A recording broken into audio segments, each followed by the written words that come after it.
Assalamualaikum warahmatullahi wabarakatuh. Selamat malam teman-teman. Semoga semua baik-baik saja. Allahumma sholli ala Muhammad wa ali Muhammad. Assalamualaikum warahmatullahi wabarakatuh. Namo Buddhaya. Rahayu, rahayu, rahayu. Om Swastiastu. Pada kesempatan kali ini ya, pertama saya ingin mengucapkan selamat kepada teman-teman Kristiani ya yang telah memperingati kenaikan Isa Al-Masih ya. Itu pencapaian tertinggi yang telah dicapai oleh Yesus ya, Nabi Isa, sehingga beliau diangkat ke langit oleh Allah ya. Kemudian saya juga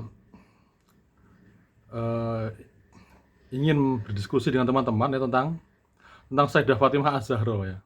Jadi kenaikan Isa Al-Masih ini mengingatkan saya kepada Sayyidah Fatimah Az-Zahra ya.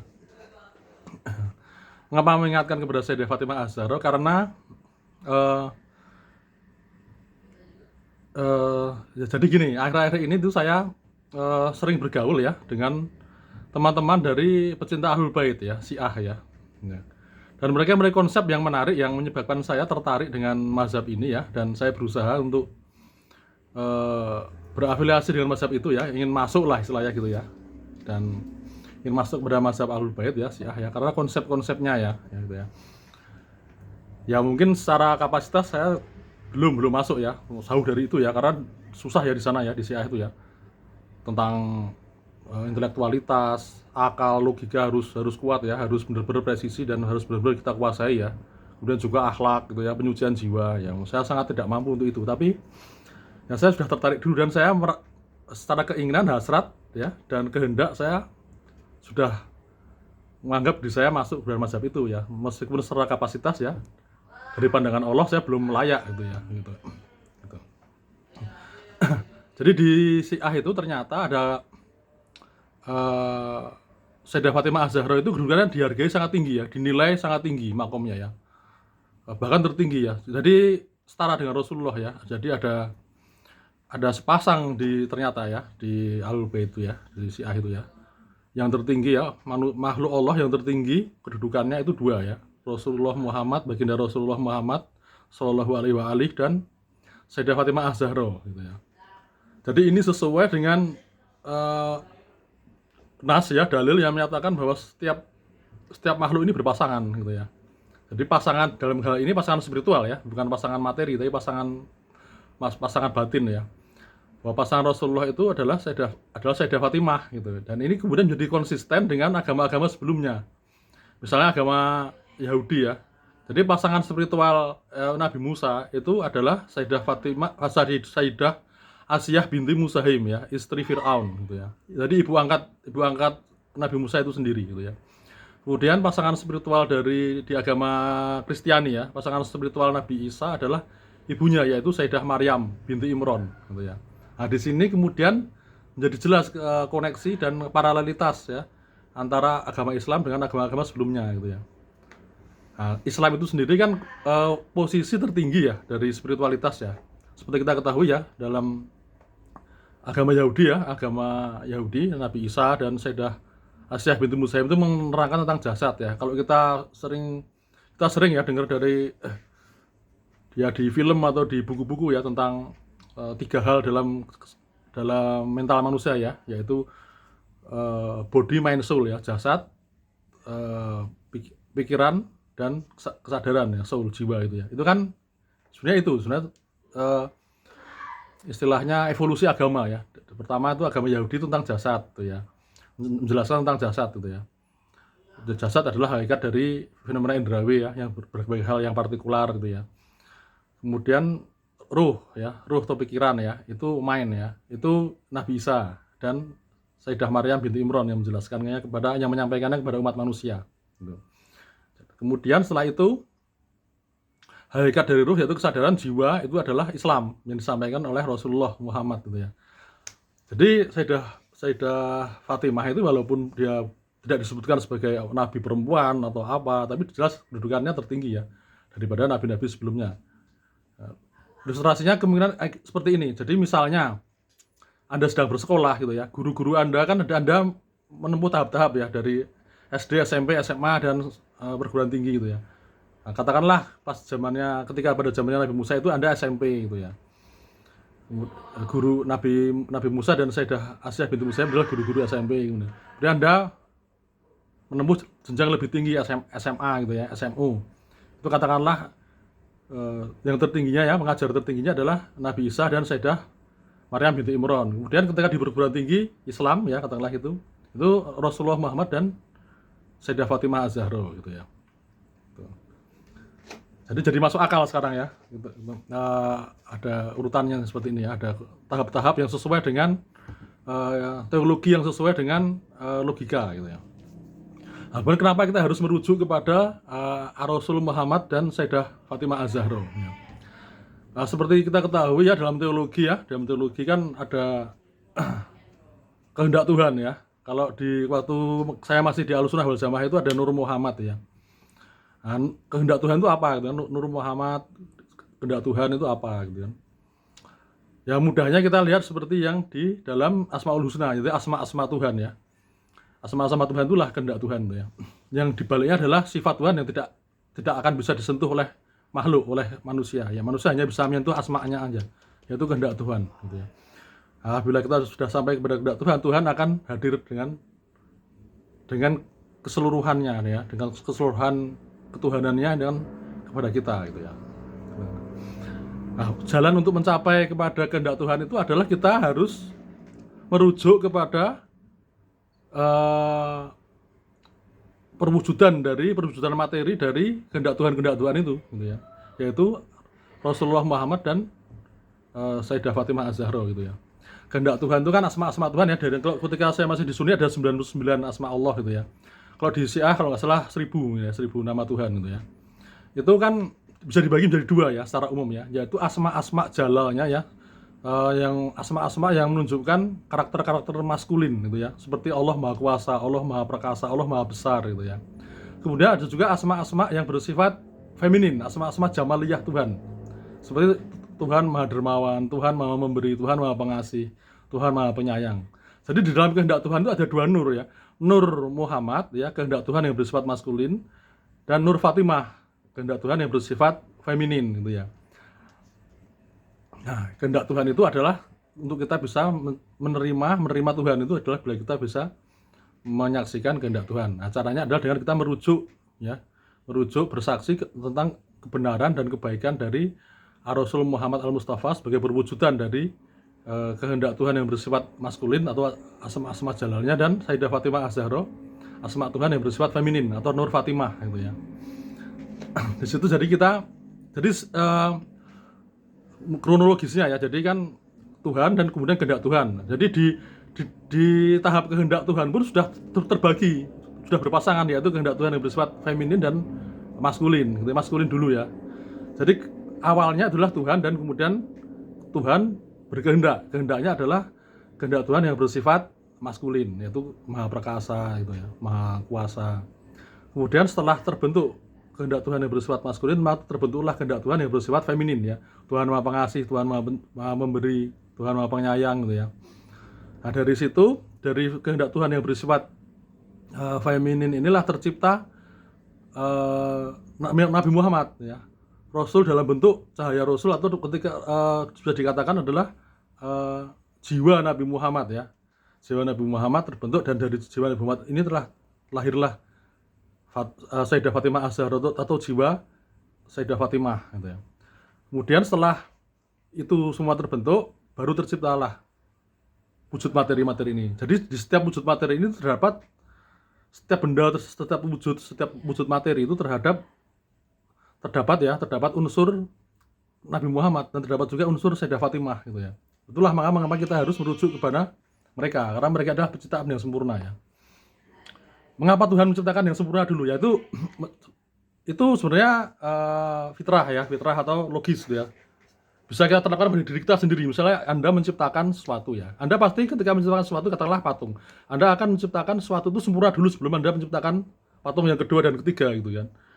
Anda buat patung yang pertama, apabila menurut Anda kurang sempurna, Anda buat lagi patung lagi, tapi sebenarnya itu adalah penyempurnaan dari patung yang pertama. Jadi masih dalam koridor patung yang pertama, sehingga sempurna gitu ya. Nah, setelah itu baru Anda menciptakan patung-patung yang lain berdasarkan prototipe yang sempurna ini gitu ya. Nah, yang prototipe yang kedua, ketiga, keempat itu Anda membuatnya tidak sepenuh hati, tidak sepenuh hati, tidak penuh konsentrasi, dan tidak sepenuh minat dan hasrat Anda dan cita-cita Anda untuk membuat patung itu. Yang patung pertama itu mungkin Anda usap-usap, Anda bersihkan terus, setelah lama nanti Anda masukkan museum, kalau yang lain mungkin Anda jual aja gitu. Dan Anda membuatnya mungkin bisa saja asal-asalan. Ya ibaratnya seperti itulah. Mengapa kita harus merujuk kepada penciptaan yang persempurna itu, yaitu yang pertama gitu ya. Walaupun Rasulullah itu dan Sayyidah Fatimah itu lahir belakangan, tapi secara ruh mereka sudah diciptakan lebih dulu daripada makhluk yang lain gitu. Gitu. Kan di dalam agama itu, bahkan agama itu hadir karena adanya konsep perantara ini, wasilah ini gitu ya. Konsep wasilah kan ada ya di dalam Islam ya. Ahlussunnah wal Jamaah pun ada. Jadi sebelum saya masuk Syiah juga sudah ada. Makanya kita di Ahlussunnah ada tawasul, baca sholawat kan seperti itu. Gitu ya. Ziarah kubur kan gitu. Itu sebenarnya itu rasional. Bahkan di seluruh agama di dunia sebenarnya seperti itu ya. Seperti di agama Nordik ya, Viking. Ada Odin itu sebenarnya kan Rasulullah. Freya, Sayyidah Fatimah, kemudian Thor itu Imam Ali kan gitu. Zeus itu Nabi Muhammad, kemudian Monot itu sama dengan Manaf ya. Manaf dalam Arab kan itu juga Nabi Muhammad ya. Seperti Abdul Muthalib mengasih nama anaknya dua, yaitu Abdullah dan Abdul Manaf. Hamba Allah dan hamba Muhammad kan gitu kan gitu. Di Manaf itu sebenarnya nama Nabi Muhammad dari sudut pandang agama Ibrahimik gitu ya, agamanya Nabi Ibrahim gitu ya. Jadi kita harus setelahnya ketika kita memohon, kita harus bertawasul kepada figur-figur ini gitu ya. 5 figur ya, Ahlul Bait gitu ya.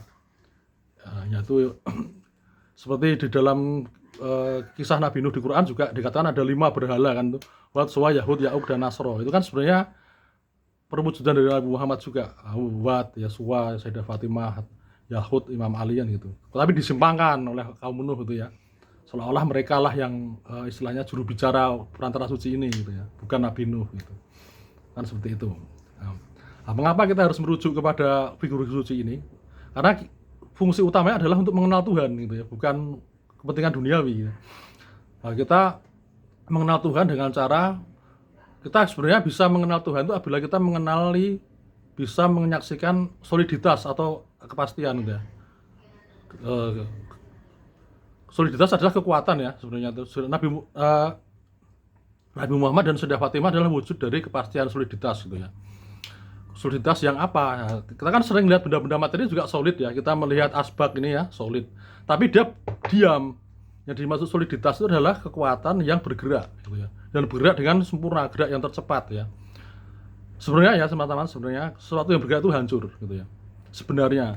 Tapi karena kita melihat secara umum bahwa sesuatu yang bergerak, yang benda-benda ini kita gerakkan tidak hancur, maka kita beranggapan bahwa bergerak itu tidak hancur. Tapi secara logika ya, secara fitrah kita gali diri kita sendiri, kita akan mengetahui bahwa sesuatu yang bergerak itu hancur gitu ya. Tetapi ada yang tidak hancur gitu ya, yaitu yang soliditas itu. Gitu. Makanya soliditas itu menunjukkan adanya Tuhan, adanya kepastian, ada sesuatu yang bergerak tapi tidak hancur, berarti ada Tuhan yang menyebabkan sesuatu yang bergerak itu tidak hancur. Seperti itu. Jadi dengan kita mengenal Sayyidah Fatimah dan Rasul Muhammad itu kita bisa mengenal soliditas. Karena apa? Karena terdapat soliditas di dalam mereka gitu ya. Hanya soliditas yang bisa mengenal Tuhan gitu ya. Jadi soliditas adalah bagian Tuhan yang terdapat dalam setiap makhluk itu. Tapi yang bisa kita lihat hanya yang wujud sampai bisa kita terima oleh mata hati kita adalah soliditas yang terdapat dalam diri Rasul Muhammad dan Sayyidah Fatimah Az-Zahra. Jadi kira-kira seperti itu. Mengapa kita harus merujuk kepada mereka gitu ya? Apabila kita bisa mengenal kepastian, kita bisa mengenal Tuhan. Dan apabila kita bisa mengenal Rasul Muhammad dan Sayyidah Fatimah Az-Zahra, kita akan mengenal kepastian atau soliditas gitu ya. Gitu. Kemudian mengapa saya bisa mendapatkan informasi ya tentang Sayyidah Fatimah ini, dan kok bisa beliau ini setara dengan Rasul, yaitu apabila kita membaca atau mendengarkan kata-kata dari Imam Khomeini. Imam Khomeini berkata bahwa ketika beliau menjelaskan tentang Sayyidah Fatimah ya, Imam Khomeini berkata bahwa apabila Fatimah Az-Zahra itu seorang laki-laki, dia sama dengan Rasulullah. Jadi yang membedakan antara Sayyidah Fatimah dan Rasulullah itu ternyata hanya dalam hal materi ya, keterbatasan wujud laki-laki dan wujud perempuan gitu. Jadi hanya 11-12 saja sebenarnya, secara batin sama saja gitu ya, bisa dianggap setara gitu ya. Itu. Dan itu logis karena sehingga keadilan ilahi terdapat di sini. Sehingga saya sebagai seorang manusia yang terbentuk dari laki-laki dan perempuan, saya bisa memahami bahwa peran perempuan itu sangat sentral dalam agama. Sentral bahkan intinya. Dalam sebuah riwayat ya, kalau nggak salah Rasulullah bersabda, gitu, Fatimah adalah belahan jiwaku. Nah, belahan jiwa itu apa? Belahan jiwa itu hati. Jadi hati Rasulullah itu ya Sayyidah Fatimah. Ketika Anda ingin membahagiakan Rasulullah, Anda harus membahagiakan Sayyidah Fatimah. Bukan membahagiakan Rasulullah itu sendiri, tapi Sayyidah Fatimah gitu ya. Seperti itu misalnya. Jadi hati itu kan hal-hal yang bersifat dengan kesabaran gitu ya. Kesabaran, kekuatan, kemudian mental yang kuat gitu ya. Kemudian juga kerendahan hati kan gitu ya. Kalau Rasulullah kan jiwa ya, jiwa itu terkait dengan kebesaran gitu ya, terus fleksibilitas, kelunakan gitu ya, kemudian juga perhatian, optimisme kan gitu ya. Nah kalau Sayyidah Fatimah kan tentang yang bersifat feminin kan gitu. Akhlak kan akhlak ya, Rasulullah bersabda ya, dan aku diperintahkan Allah ini untuk, aku diutus ke dunia ini untuk menyempurnakan akhlak ya. Akhlak itu ya semua aspek yang terdapat dalam dua ini, dalam Sayyidah Fatimah dan Rasulullah Muhammad, yaitu akhlak yang pertama ya, kan ada 5 ya akhlak itu ya, ibadah, kemudian kerendahan hati, kemudian ilmu ya, optimisme dan ilmu ya, kemudian penyucian jiwa dan amal soleh. Nah Sayyidah Fatimah itu terletak di amal soleh ini gitu ya, amal soleh ini. Rasulullah di amal ibadah, kemudian sifat-sifat yang terkait dengan amal ibadah ya, seperti optimisme, keramahan gitu ya. Sayyidah Fatimah identik dengan sifat-sifat yang terkait dengan amal soleh ya, amal kebaikan itu ya, seperti kerendahan hati segala macam itu. Jadi akhlak itu terbagi dari dua, apa yang ada dalam diri Rasulullah Muhammad dan apa yang ada di dalam diri Sayyidah Fatimah, yaitu amal ibadah, kerendahan hati, ilmu, penyucian jiwa, dan amal soleh yang terakhir ini yang terdapat dalam diri Sayyidah Fatimah, yaitu amal soleh atau kebaikan gitu ya. Makanya kita di dalam di Syiah itu ya terdapat sholawat Sayyidah Fatimah itu ya. Kan sholawat kan diperintahkan oleh Allah ya di dalam Al-Quran ya, itu ya. Bahkan Allah sendiri bersolawat kepada Rasul Muhammad dan keluarganya. Itu mengapa ya? Karena bukan demi mereka, itu adalah demi kita, karena kita mengakui keunggulan mereka atas kita di hadapan Allah gitu ya. Nah itu dengan kita bertawasul dan bersolawat kepada Rasulullah Muhammad dan Sayyidah Fatimah Az-Zahra. Sayyidah Fatimah Az-Zahra sendiri juga ada solawat khususnya ya. Allahumma sholli ala Fatimata wa abiha wa ba'liha wa baniha wa siril mustauda'i fiha bi'adadi ma'ahadu bihi ilmuka. Anda bisa tanyakan kepada orang-orang Syiah kalau ingin belajar itu. Saya sendiri ya membuktikannya soalnya ya, ketika saya dalam keadaan yang hati saya yang susah, sedih gitu ya, kemudian tidak tenang gitu ya, gundah gulana, itu saya sholawat kepada Sayyidah Fatimah, dan itu akan membahagiakan saya. Dan ketika kita masalah kejiwaan ya, seperti jiwa kita nggak tenang, terus jiwa kita merasa terpecah gitu ya, tidak optimis ya, putus asa, saya bersolawat kepada Rasul Muhammad yang semua kita sudah kita ketahui solawatnya seperti apa. Jadi demikian ya teman-teman, sedikit banyak ya, semoga bermanfaat. Allahumma sholli ala Muhammad wa ali Muhammad.